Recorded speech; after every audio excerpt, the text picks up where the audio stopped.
Hola, mi nombre es Mónica Carrión Ruiz. Soy licenciada en Pedagogía, máster en Educación Superior y formadora de docentes. En este canal encontrarás temas relacionados con las bases para la enseñanza. Así que si este tema te interesa, te invitamos a suscribirte y activar las notificaciones. En esta ocasión vamos a discutir el libro Pensamiento y lenguaje, escrito por el psicólogo ruso Lev Vygotsky.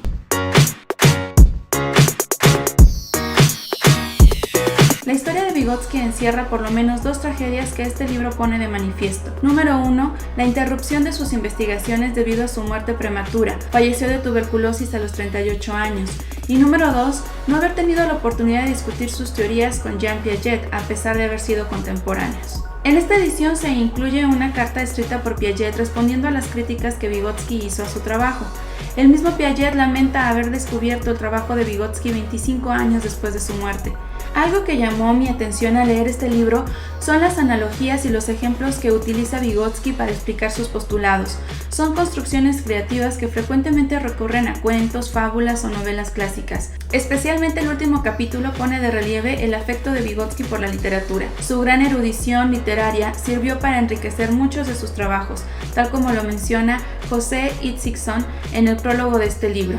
Los 3 primeros capítulos son una aproximación al problema y una crítica a las escuelas psicológicas y autores que lo habían abordado parcialmente o de una manera equivocada. El día de hoy vamos a comenzar el análisis de este libro a partir del capítulo 4, las raíces genéticas del pensamiento y el lenguaje. Cabe aclarar que los resultados de las investigaciones que menciona Vygotsky datan de los años 30.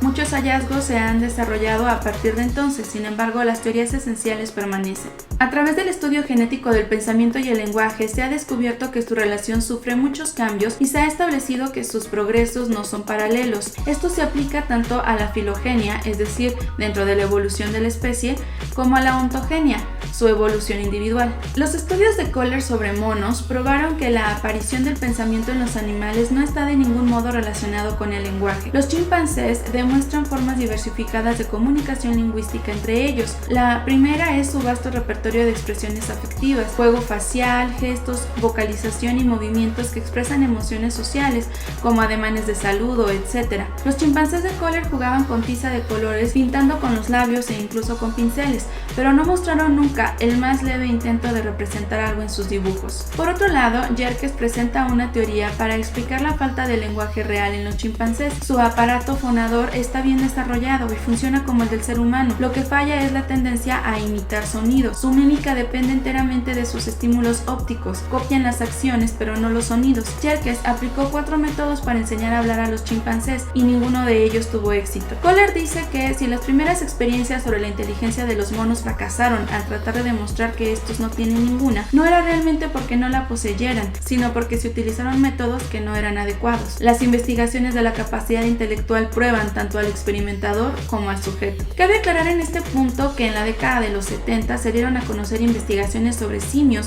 capaces de comunicarse por lenguaje de señas, aunque de una manera limitada.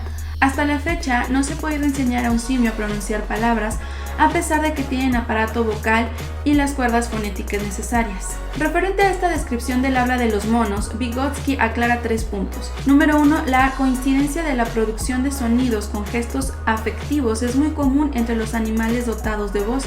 Seguramente el lenguaje humano se originó en el mismo tipo de reacciones vocales expresivas. Número 2. Los estados afectivos que producen abundantes reacciones vocales en los chimpancés no son favorables para el funcionamiento de la inteligencia. En los chimpancés las reacciones emocionales no admiten una operación intelectual simultánea.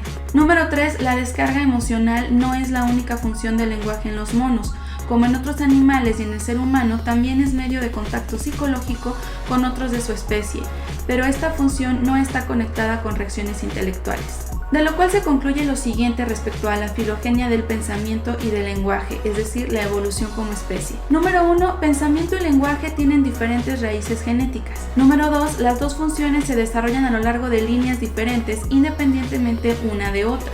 Y número 3. En la filogenia del pensamiento y el lenguaje son claramente discernibles una fase preintelectual en el desarrollo del habla y una fase prelingüística en el desarrollo del pensamiento. Es decir, que antes de que el ser humano aprendiera a hablar, hubo de desarrollar habilidades intelectuales.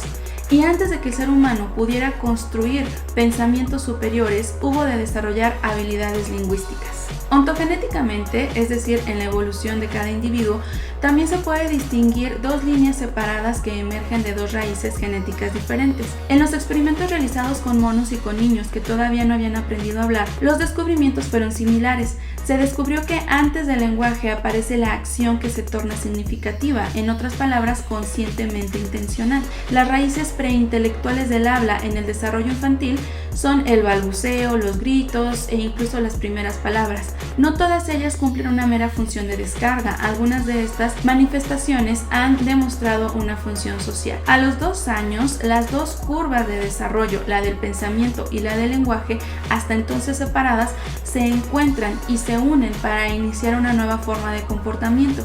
Esto sucede cuando el niño hace el gran descubrimiento de su vida.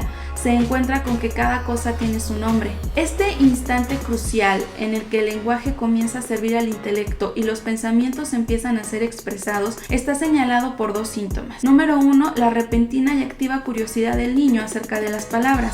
Y número 2, los rápidos y amplios aumentos resultantes de su vocabulario.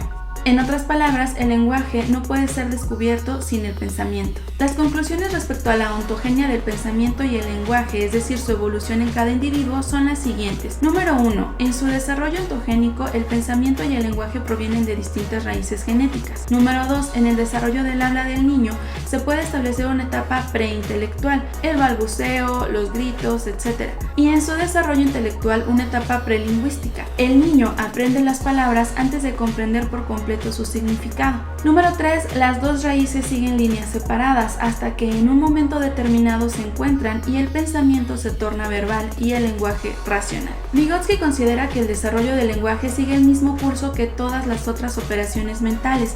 Descubrió que estas operaciones se desarrollan generalmente en 4 etapas. Número 1.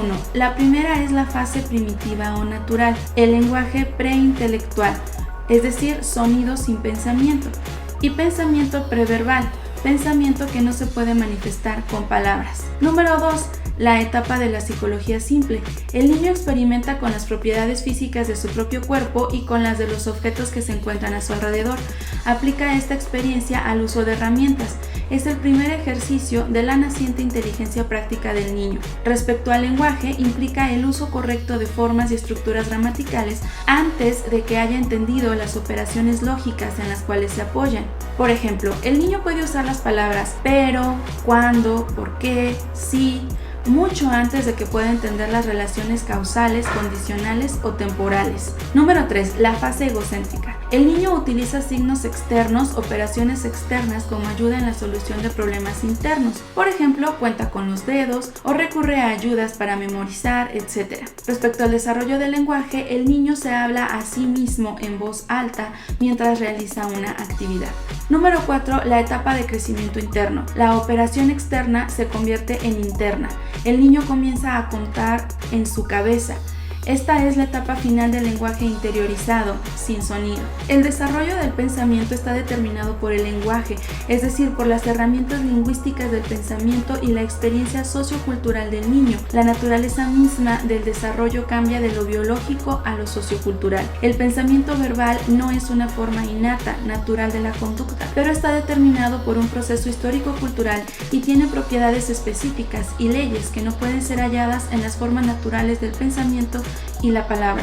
Al respecto, Piaget dice que Vygotsky parece caer en un excesivo optimismo biosocial. Esta es una de las discrepancias más notorias entre las teorías de Piaget y Vygotsky. Piaget le confiere más peso a los factores biológicos en el desarrollo de la inteligencia y Vygotsky le confiere más peso a los factores sociales. Abordaremos estos puntos con mayor profundidad en los siguientes capítulos. No te pierdas la segunda parte de este fascinante libro, Pensamiento y lenguaje de Lev Vygotsky. Mucho éxito y nos vemos pronto.